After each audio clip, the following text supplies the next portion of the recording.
In this episode of Fractional Frequency, we are super fired up to chat with Myles Harrison, founder and principal of Practicality, an AI consultancy that is focused on real-world adoption.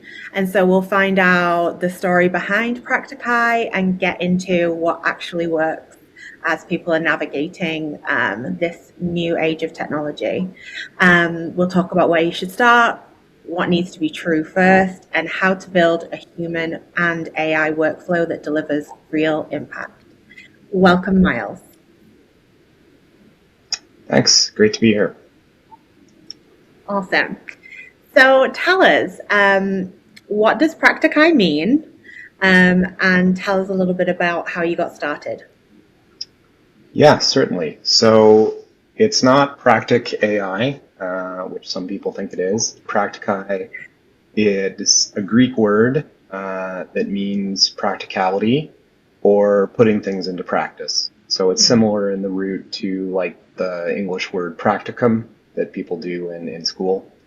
And I really adopted this just because, as I'm sure probably aware, and most listeners are aware, if you read the news, there's a lot of hype and confusion around AI right now. We're still very much in the hype cycle, definitely for agentic AI, as they call it.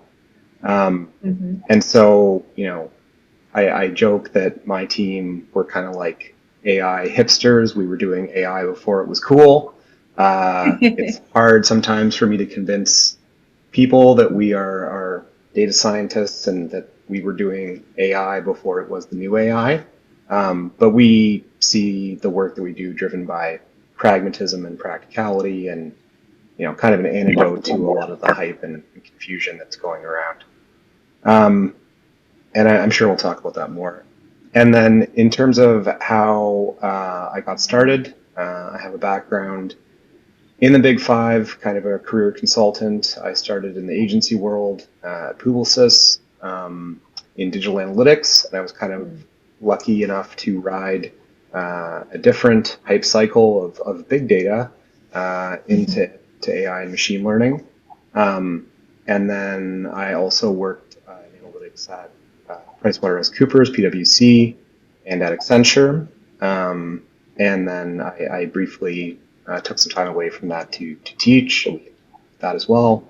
But really, I started freelancing because I've reached a point in my career where I felt that I know the consulting world well enough that it's something I can set out and do on my own. And it's also something I want to do differently because I've seen the good parts and the bad parts of the world of consulting. And so a lot of what we're trying to do with my team is set ourselves apart from that. And that was really the motivation for me setting out and surprisingly finding myself being an entrepreneur, although the past me would probably never thought this is something I would do. That's awesome. It's interesting. We were talking earlier, you've worked across so many different industries in your consulting practice, manufacturing, transportation, retail, and tell us a little bit about the themes that you see across those sectors. What would you say is maybe the most common or most expensive mistake that's happening in organizations or across organizations trying to integrate AI right now? Yeah, well, the most expensive mistake in trying to integrate AI across a lot of these disciplines, and I like to say to folks that don't know Practicality, you can tell these are very important disciplines because they are the least sexy disciplines that work with real objects in the physical world. Things like supply chain and trade and things like that. We do a lot of work in manufacturing, but that typically means that they're also not very good at technology, and so they're the folks we can work with and help. I guess the worst mistake would be it's difficult to know if you don't know about a domain and someone starts talking to you. It's difficult to know whether to believe them, right? And whether they actually are offering you what they're claiming. And this is something I have an issue with in the world of sales and business. And I think one of the ways that we try to differentiate ourselves is one of the other core values we have is clarity. Um, and I spent a lot of time teaching, and I believe that if you can't explain something very technical to someone that is not technical and have them understand it, then you don't really understand what you're doing, right?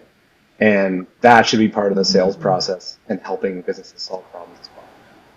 But assuming that you don't, buy a bridge that someone is trying to sell you, uh, I think the number one mistake that a lot of organizations make is getting ahead of themselves. And I'm guilty of this too, because I'm pretty impatient. But you cannot make a house, without bricks, and you cannot do the AI without data, right? And most organizations, I don't believe all this stuff that says that like white collar work and programming and all this is going to go away and be replaced by AI, because there's so much complexity and technical debt, uh, and the world is so complex that most organizations, they need to walk before they can run, and they need to step back and take a good look at what they have to understand what their real business problems are first, and whether their house is in kind of disarray or complete disarray, um, before they start trying to do AI. Because data is the raw material that machine learning uses, and if you don't have, it's garbage in, garbage out. If you don't have the right material, you can't build. So it's not the sexiest sales pitch, as I say to people, but sometimes I talk to potential clients and they say we want to do AI and they're very excited, and it's not exactly the most salesy thing to be a little bit of a wet blanket and say, okay, I know you're excited, but like, what are you trying to do? And like, who told you this word? And what makes you think that it's what you need right now? And then if you talk to them, like, you start to learn that it's like, okay, they know that AI can do these things and they want that done, but in some cases they're not ready for that. So it's like, we need to get your data in order first, or there may be a simpler way to do what they're trying to do that it's not really an AI problem, right? But I think it's like, it's not fun work, but you have to kind of eat your vegetables. I mean, I personally don't, but you have to eat your vegetables, uh, and you have to kind of get your house in order in terms of data and data quality and having all the information and being ready to do that before you go about doing it. So.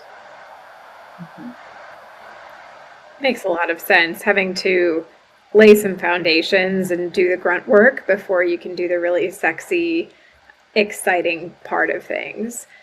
And when we first spoke, Myles, you were talking a little bit about the market of consultants or experts interacting with prospective partners or clients like these.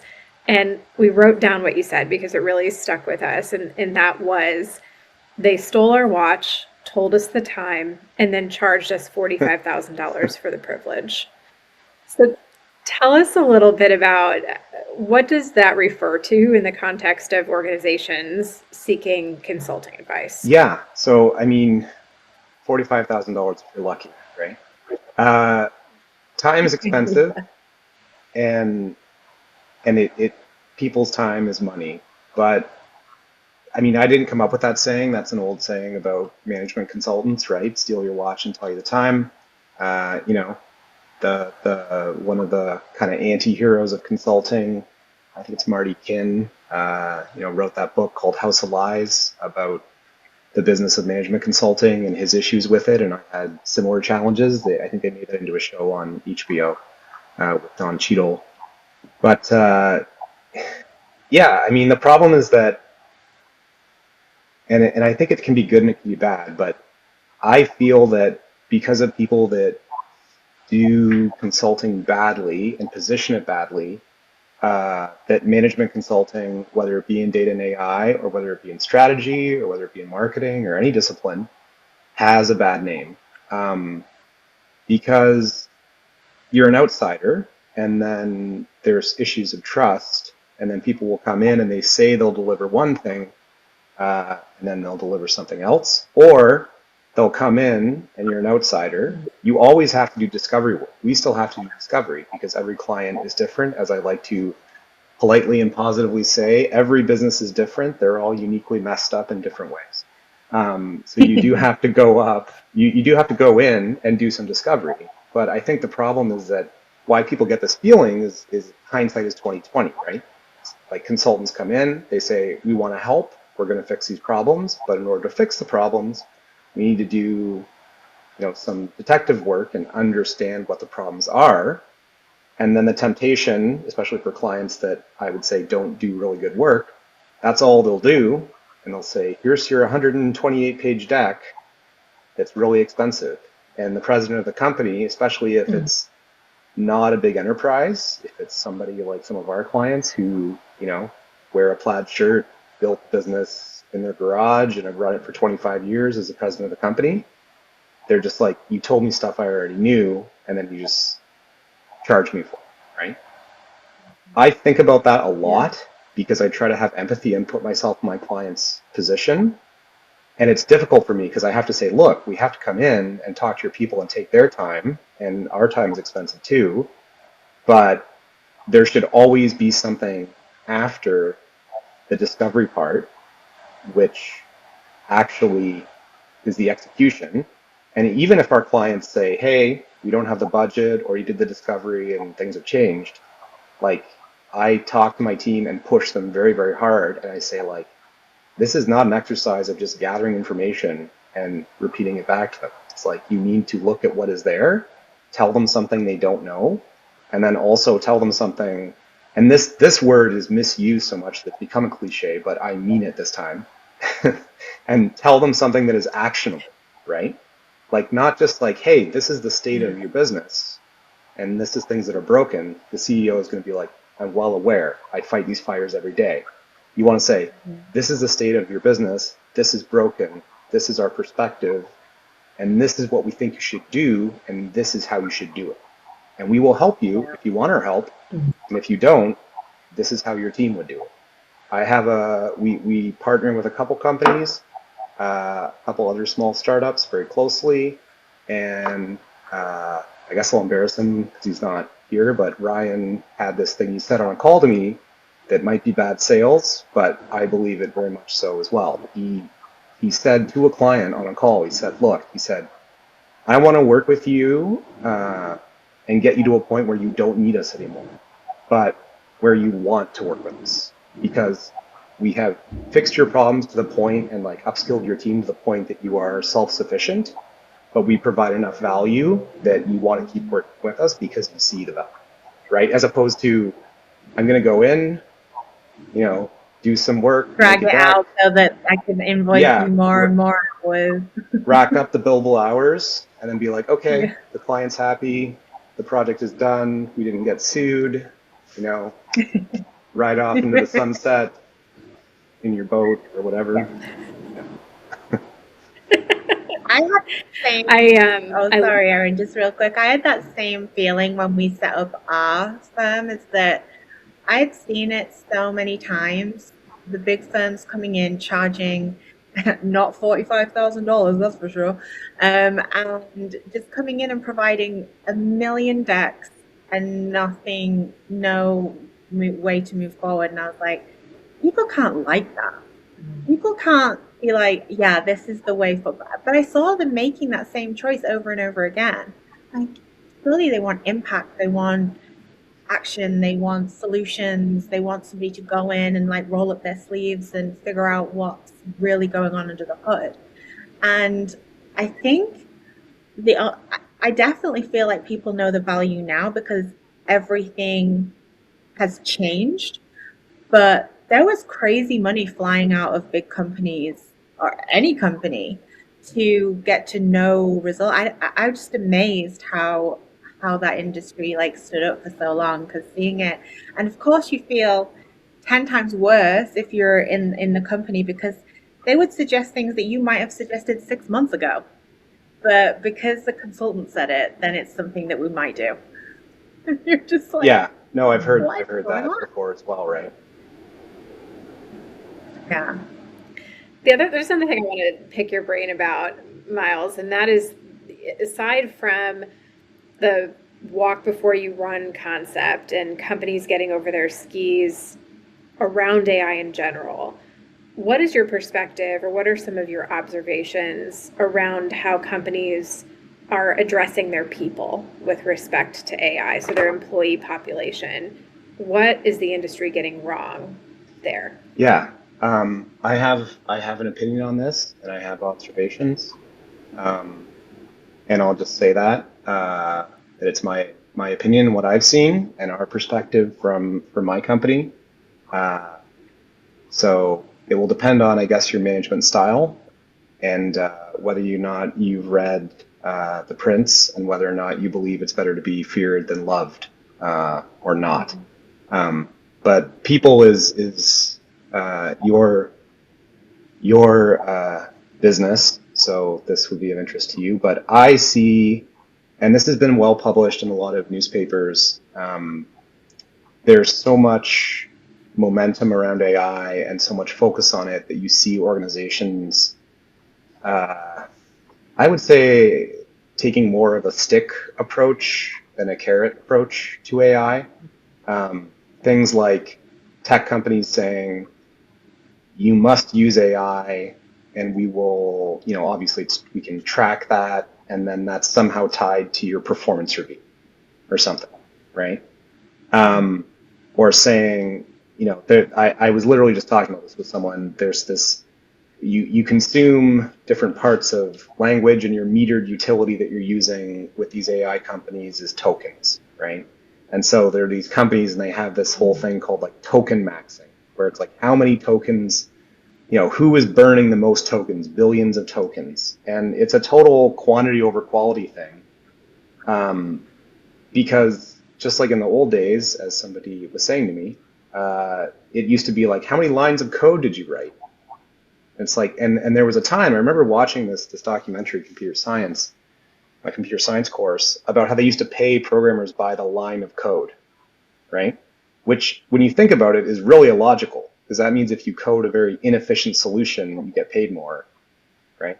So we're seeing Yeah. that kind of thing now, where people are getting lost in this quantity over quality. And I am a big believer in like both the carrot approach for all kinds of things in organizations. Like, we're all on your employees should be all on the same team, right? So you should be going, like, someone used this term, I don't know if this is common in your domain, but about, like, they use it as a cliche as well, but people that actually do it, this idea of servile leadership, where the purpose of a leader is to serve their employees, right? They should be the one, right? And I've met people in positions of leadership in government too, and they go to a forum, and you think they're going to ask some questions, and they said to me, "Yeah, I'm here to take marching orders, right? Because I'm in charge and I have to make changes." And I think that should be on the leaders to take the carrot approach and say, "Look, everybody has challenges in their job. Everybody has parts of their jobs they don't like. If you can use AI to be more effective and it's a useful tool and it can make your life easier, here it is. Oh, I don't believe you. I'm anti-AI. I'm too busy already. Okay, we're going to do training. Let me help me understand the parts of your job that suck. And these are the things AI can do. And don't dictate to your people, hey, here's this new tool, you must use it, right? Yeah. Show your people how the things that are wrong with the tool and the things that are good about the tool, and say, this is how we are going to empower you, right? Or your work is not going to be, it's not going to make everything all better, and work will be different, but it is a lot, you can do a lot now much, much, much faster than you ever could. And I think some people don't know that. And I think telling people, hey, here's this thing, use it, it's not empowering them. You need to take the time or spend the money or both to incentivize people and show them that it is something that they should use.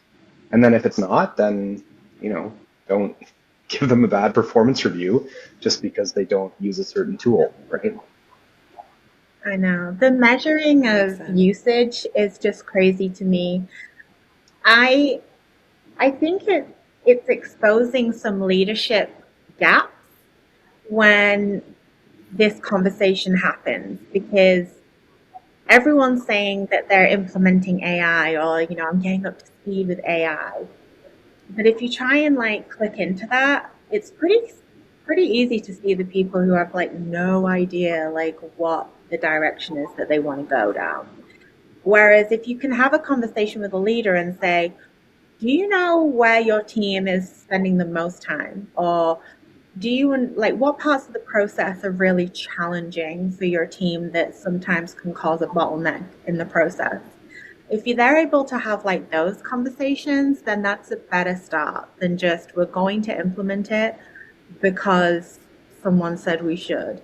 It's like we're going to create some efficiencies so that we can handle when work volumes go up um, more effectively than if we just say, well, everyone's in the office till 9 o'clock tonight. We can manage the wave a little bit better.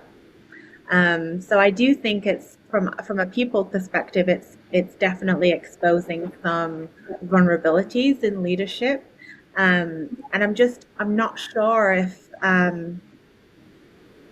if there's much room anymore for leaders who that's their whole personality is just I'm in charge and you're here to follow my orders because there's accountability at every level now and there's output expectations um, and you need to be comfortable and competent in discussing what your team is doing to enable you to get them to the next level. And if you've just kind of sat back because you're in charge for the last 5 years, I think that person is going to struggle.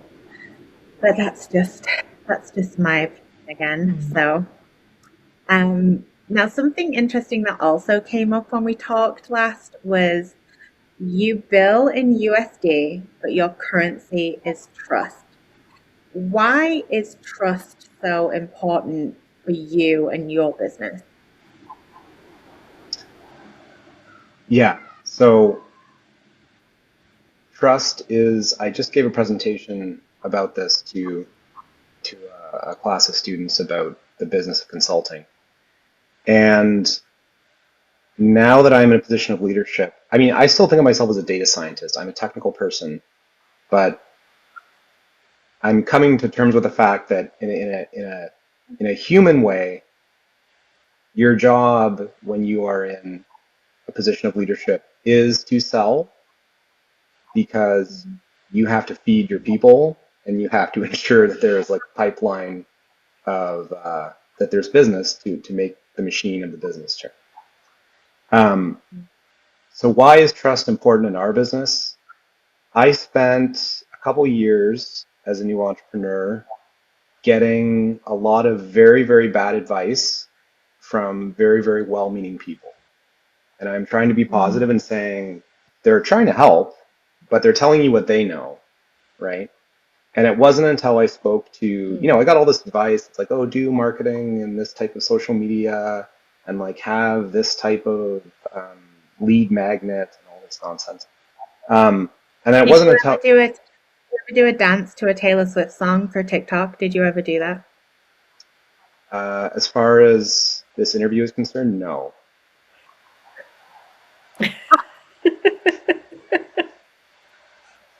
Sorry, fun. I knew I should have. I had a call with my lawyer before this podcast. I knew I should have. I couldn't get in touch with him. I knew I should have had that conversation. Run a Yeah, few yeah. places by them. There's always a tricky question in there, right? There's always some tough questions about the TikTok and stuff like that. Yeah. Um, no, I mean, I think certain types of business, and the simplest example I say to people now is think about the difference between a B2C company or even a D2C company, direct to consumer, that makes a product that has a low price point, right? I like to drink Coca-Cola. I don't need to know who made that Coca-Cola or who the CEO of Coca-Cola is. to go into a store, be like, hey, I'm thirsty, I want something sugary. Oh, a can of Coke, right? Because it's a low price point, it's a commodity, right? But for us, like a lot of consulting firms say this, some live it, some don't, but I firmly believe, and sometimes it's hard to actually get clients to understand how fully I believe this, that we are essentially working side by side with our clients. And it's not just like, hey, we're a vendor, that person's a customer. It's like they are a partner. We are helping them solve a problem together. And maybe we'll stick around in the long term. Maybe we'll have a long-term relationship, and that's the ideal. And maybe we won't. But you are working side by side with that person. And so they need to trust you, right? Because regardless of everything else and things that some people say, like people want to work with people that they know and trust and like, or that someone that they know and trust and like knows and trusts and likes, right? And this is the same when you're looking for a full-time job. And then also just the nature of the price point of the work, like time is money, you know, projects that you deliver in consulting take a lot of people and a lot of time, and so they're very expensive.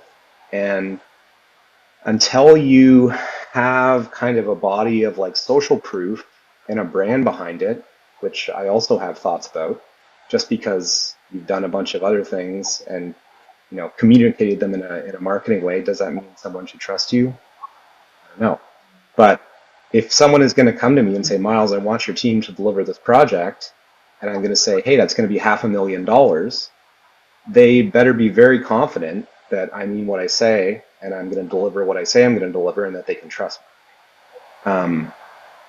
And so, like, it's not negotiable, and it is the most important thing. And especially when companies are small, someone else told me, as uncomfortable with it as I am, when companies are small, the founder, just like the lead singer of a band, right, is essentially the brand, right? And they're the person that the clients in leadership have the most face time with. And then as the company scales, it starts to develop its own kind of abstract brand and culture. But that trust in the leadership team and in management is still important. Yeah, that makes sense. So just to go back to a little bit of practical use cases, a lot of my clients are very excited about building agentic AI engineers is the new job title that's going around. So what's the practical use case for agentic AI in business? Where have you seen it work really well?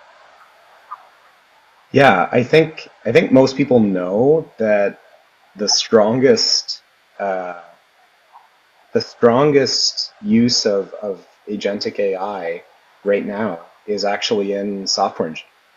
So people that work in AI and software engineering, if you ask some people, they say, "Oh, we've built the tools that are going to replace us," right? But I mean, I don't know if that's true. But yeah, it definitely something that generative language models and that agentic AI uh, is really good at is writing code and developing software and building, things. And before, this is an important distinction I want to make on this podcast. Um, People will use words without defining them.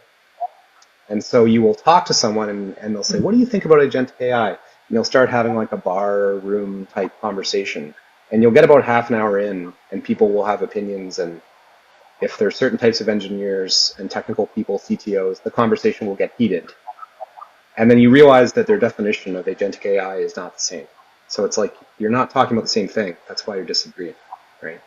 So there's very, very complex definitions of agentic AI. There's all kinds of schematics on LinkedIn that are also generated by AI of that concept. To me, agentic AI is just a language model that can use tools. That is my definition, right? If you have a chat model, it's just generating responses.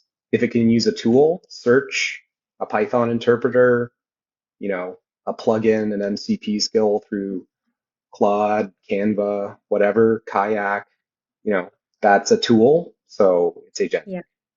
But the strongest use Yeah. case um, is by far just doing software engineering. And even my team, I mean, I am very transparent about the fact that, my team, we are data scientists first, but we are able to build amazing product that we definitely couldn't build in the past, just in terms of front end development, in terms of platform development, because you have agentic coding, and even below agentic coding, you have AI assisted coding, right?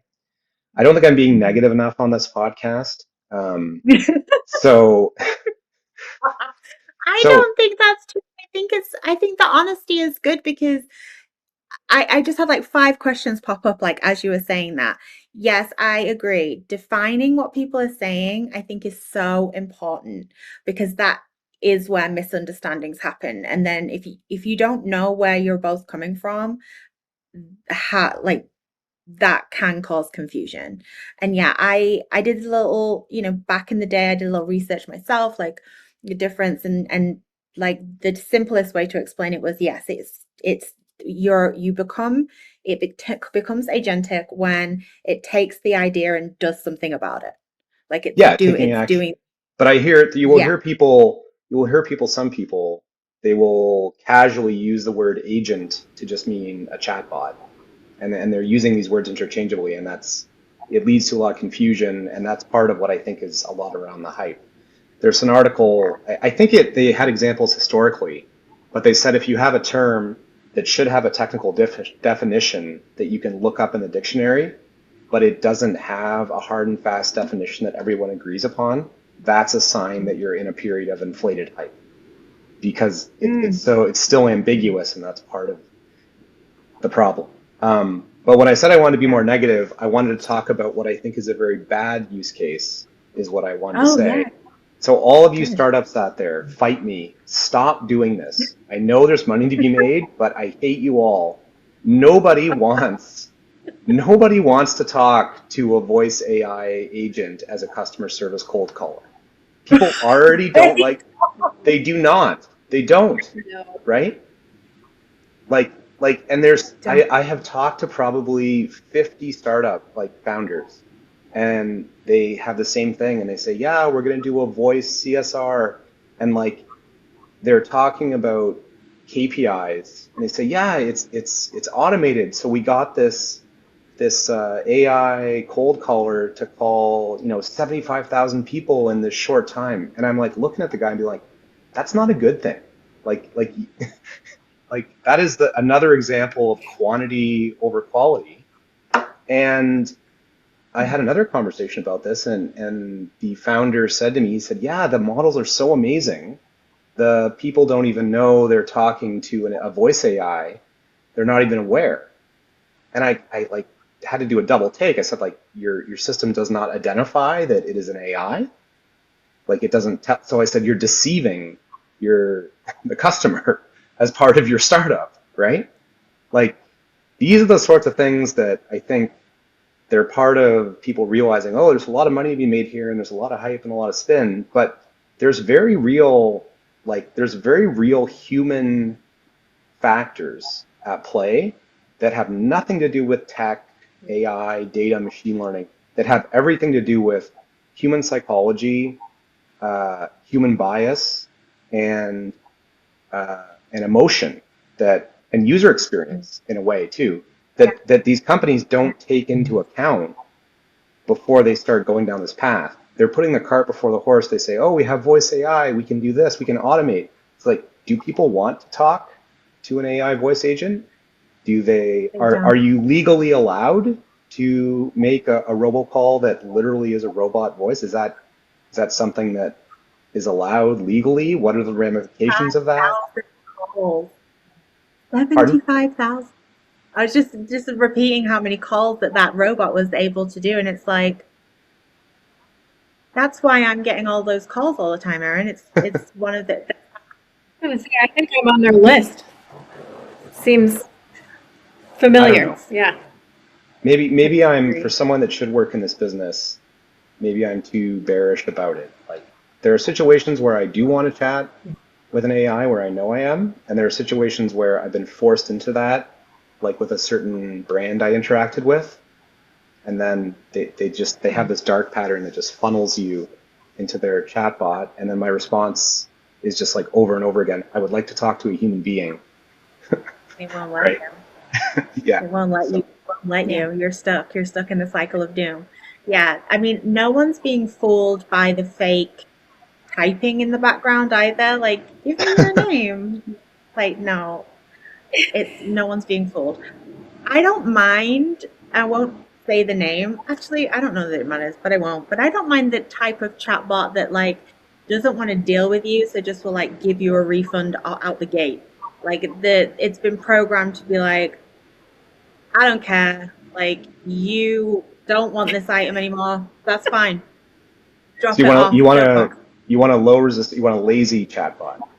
Oh, a lazy chatbot that's not going to fight me on what I want. It's going to be like, yeah, you don't need to box it, you don't need to label it, do nothing, just drop it off. Money's going to be in your account in 2 hours. That's the chatbot I like.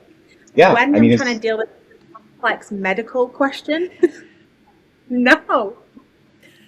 yeah, no, it that there's very I think just like the distribution of value to be realized from different kinds of specific use cases that may span many different verticals are unevenly distributed. I think that the value to be realized from generative AI and agents and agentic AI and all this are also very unevenly distributed across verticals, right? And I was talking about this with someone today as well. We see a huge uptick in usage transforming the business of software development, right? Like Anthropic themselves, they released this chart. They say, what do people, they took a big survey. It's great stuff. They say, what are you actually using, Claude for? And it's like 60% of people say software development, right? But then we see other disciplines where I'm sure it could do an okay job, but because of the cultural aspects and the nature of the work, it is very difficult to realize value and safely use AI in those contexts. I'm talking about the world of law. Law is the raw material of law is language, and the difference between a comma or a single word in a legal document can make a lot of difference in a court of law. And then also it's an industry where people are it's very wasteful for the environment, very, very used to working on paper, the like stereotype of lawyers with like bankers boxes full of paper. Yeah. And so we don't see that adoption in these types of industries, heavily regulated industries where, oh, it's just a little hallucination. It's like that hallucination could be disastrous.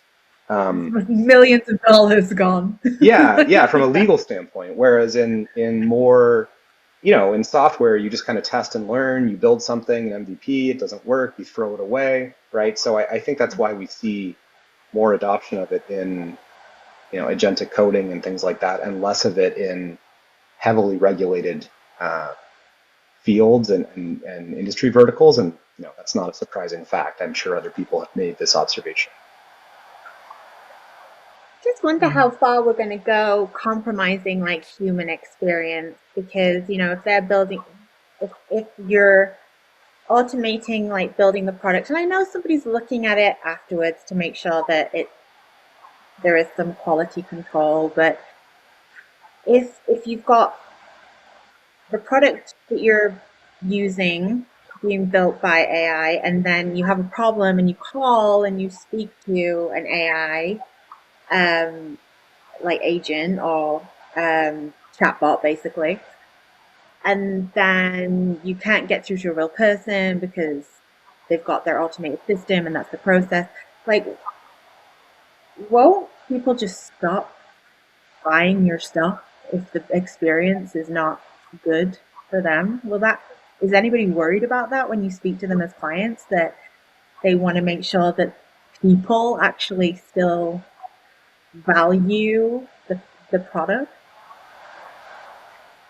Yeah, I mean, there's definitely a very real concern uh, amongst our clients and everyone I talk to be quite frank, Okay. about maintaining this. This is going to sound very grandiose, but you know what I mean. Maintaining our humanity in the age of automation and AI, right?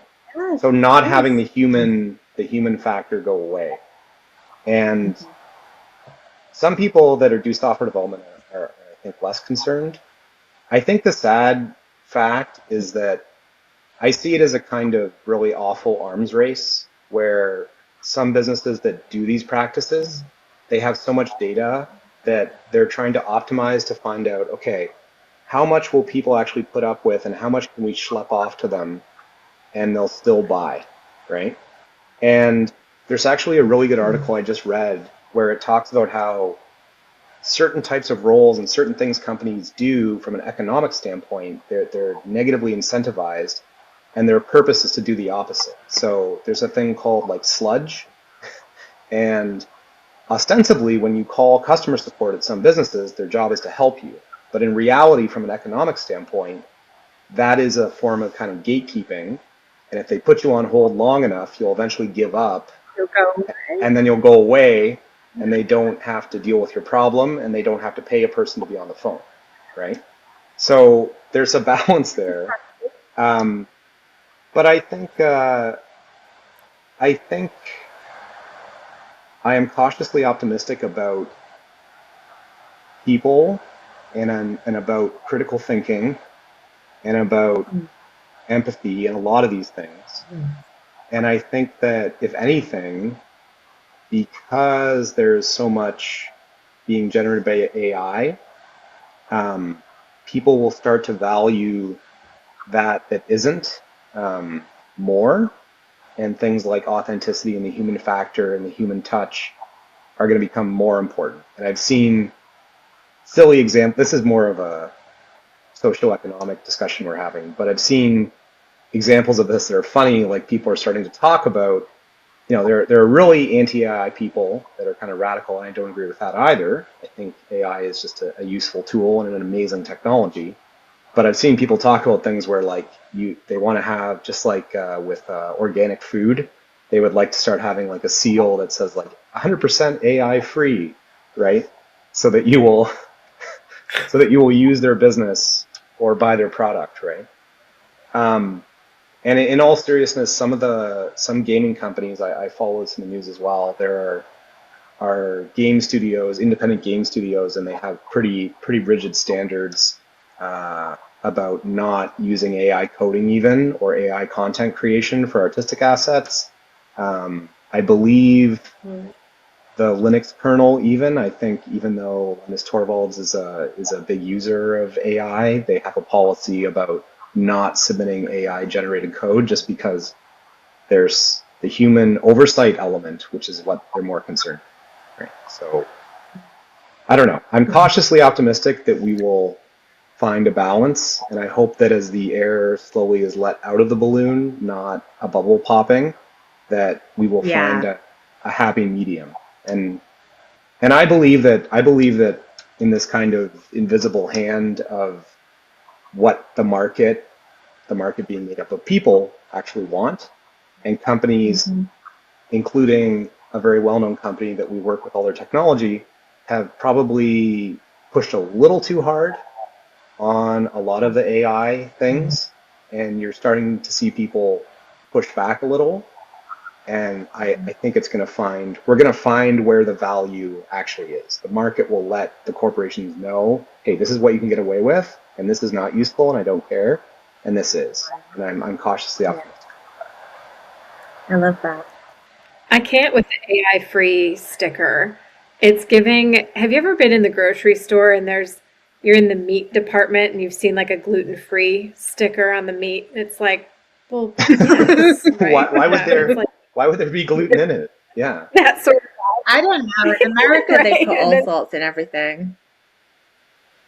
You just this is never true. know. This is true. But yeah, no, it's wild, all of the sort of ripple effects of these conversations and decision points. But we've got a few rapid fire questions to close out our Great. conversation, Miles, and I'm gonna I'm going to kick off with one about leadership. What is one practical leadership tip for responsible AI adoption?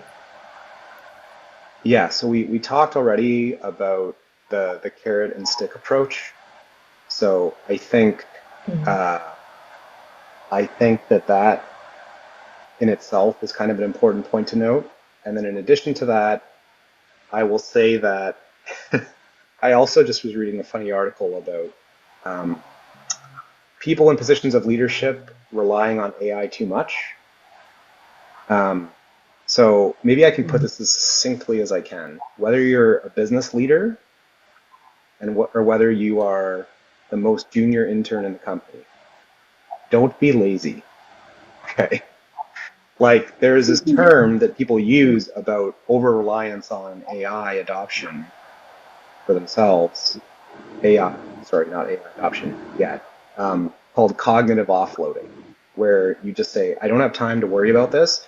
I don't have time to think about it. I'm just going to ask ChatGPT, copy and paste it, right? So when I hear stuff like Mark Zuckerberg, who is the world's most wealthy android, saying things like he is going to make an AI avatar of himself to replace himself in meetings. I mean, for him it'll be easier, right? Because it's like there's not a lot of Right? emoting happening there, right? I mean, maybe he Didn't already know it, but has most replaced people think, himself with a maybe that is a clone, an AI clone of him. But when you hear people like leaders saying, "Oh, I can automate away my job, and we can adopt AI in the org, and it can just run like a machine that's 100% automated," like that's not good leadership, and that's not good AI adoption. Your job is to care about your people and guide them and help them and solve the problems for them. It's not something that is just like done perfunctorily that you offload and automate, right? So you should be automating the menial stuff. Like people are even at the lower level, not in leadership, when they talk about AI adoption. Like I met a guy at an event, he's in finance, and he comes up to me, he's like, "Oh, you do AI?" And he says, I'm so excited. I want to like automate away my like a lot of my team. And I just said like I'm done talking to you. Like you're not my customer, right? Like get out of here, right? Like that's thinking about the wrong way. The point of AI is not to take anyone's job. The point of adopting AI is not to do a 6% layoff afterward. It is to free up people's time and make them more efficient so they can focus on more meaningful work. So you still need to do the work. You can't be lazy. And especially for people in leadership, your job is to be a leader and have people trust you and guide them. It's not something you can offload to a language model. Like, no, just it shouldn't. It shouldn't. hmm? There's so much opportunity now for people who have great ideas and who can use all that experience that we have to actually sit back and have time to think. Like that should be the goal. Let's have time to think about how things could be better, and we have tools to help us get there. I mean, ultimately, will jobs be impacted? Probably, because that's the cycle of life.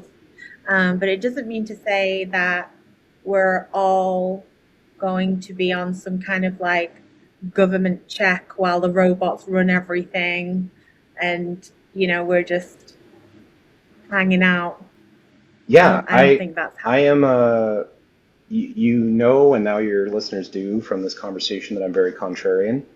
But uh, let me put it this way: I'm still waiting on the paperless office, right? Like Yeah. people I believe that AI is amazing and that it can automate things, but there is a human aspect, a human bias here, and there's a I think I forget who it's written by. I wish I had looked it up before, but there is a well-known essay, and it's called something like "Reflections on the Futures of Our Children" or something like that. And this is written in like 1895. And the author is talking about industrialization and automation, and he's saying, in the future, it's going to be a really real problem that people will have way too much free time, and they won't be any work to do, and they won't have meaning in their lives, right? And that was more than 100 and some years ago, right? So there's some bias there about this idealism, about this utopian state where everything is automated. But the reality is just that work changes and we can do things more efficiently. And even though there's a lot that's bad in the world right now, over the decades, like you can look at uh, Hans Rosling's visualizations, like over the decades, life has gotten better on average and nations have gotten wealthier and the amount of suffering and the amount of hard work that we have to do has gotten to be less and less, right? But that doesn't mean that we're going to reach some state where everything is perfectly automated. I don't believe that. And I also want to know, are you going to actually send this video to Mr. Zuckerberg now? Are you going to tag him on Facebook? Yeah, send it to him directly. I have his personal email. We should. Just post it on Facebook and he'll see it. Myles, what do you think? We talked about leaders specifically, but I think just about everybody is a user of AI today, even if they're just dabbling. What question should people ask themselves about their own usage if they haven't paused to think about it yet? Yeah, I think it's just a question you would ask yourself about any use of technology, like even your phone. It's very similar. What are you comfortable with, right? I know some people that have a dumb phone.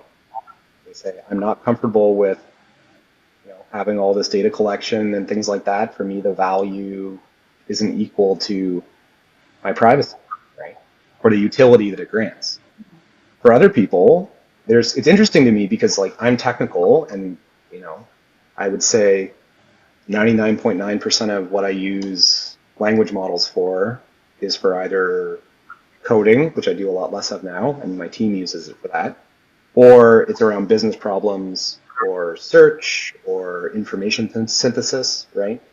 But for some people, like a question they ask themselves is like, hey, what's important to you and how is this tool going to make your life better? And for some people, it's really interesting to me because it's all personal things. It's all, oh, this helped me organize my recipes. This helps me, do this part of my hobby. This helps me keep my family life organized, right? But yeah, I think you have to ask yourself, and also to do that, you have to experiment a bit. You have to try different things and say, hey, is this actually useful for me? Is it easier? Am I getting value out of it, or is it not? And in some cases, maybe you're better off just, using a pen and paper. Because on the other side, Yeah. I should probably lead with the negative stuff first and then have the positive stuff after. But on the other side, there are these examples of people that I am concerned about who you can read about, like, and not even, I don't want to talk about the sad, tragic cases which are related to mental health. Like, that is a very real issue that is not, it's being given attention, but it is still not being given enough attention. But there are Right. even like humorous cases of people who are not so good at self-control, I think, kind of becoming too strong of a user of AI. And you see these startup founders and they sort of start to gradually get pulled into the deep end, and you can watch their Twitter feed like slowly devolve into memes and really weird like tinfoil hat stuff. So yeah, I think the other question you should ask yourself before you start, using these types of tools is, do I have an addictive personality? And then also, Yeah. for a lot of folks I know, am I okay to use it and not start personifying it or start like projecting, right? Like you need to use it objectively. It's dangerous, I think, unless you have a lot of clear-headedness to start going and using, language models for personal advice or in the place of, some Because people. it's very validating for Oh your yeah, perspective. yeah. It's You can sycophantic. easily, yeah, you're like, you could easily go down some sad roads if that's what you're using it for. But Yeah. so yeah, it would be good to see some kind of I'm not massive on like regulations or frameworks or whatever, but I do think people need something, like something to help with Yeah, decision making with what it's still a bit for. of a wild west, right? Still. And Amy, Yeah. if I'm going to go down a rabbit Yes. hole, I'm going to do it myself on Wikipedia as God intended. I don't need, I'm just going to keep clicking the different blue links. And I started reading an article about the North American economy, and when I'm done, I'm reading an article about Mongolian flatware. Yeah. Yes. Yes, I like it. I like it. Yeah. Myles, where can people find you if they want to know more about you and Practicai? I'm very active on LinkedIn. You can find me. I'm Myles, Myles Harrison, Harrison. Practicai is difficult to spell for some people, so you can go to prktk.ai or practicai.com, and there's two Ks in Practicai. Awesome. Fabulous. It's been so good to talk to you again, Myles. Thank you so much for spending your Tuesday evening with us. We'll let you get back to conferencing. Likewise, it's been fun. Thanks so much for having me.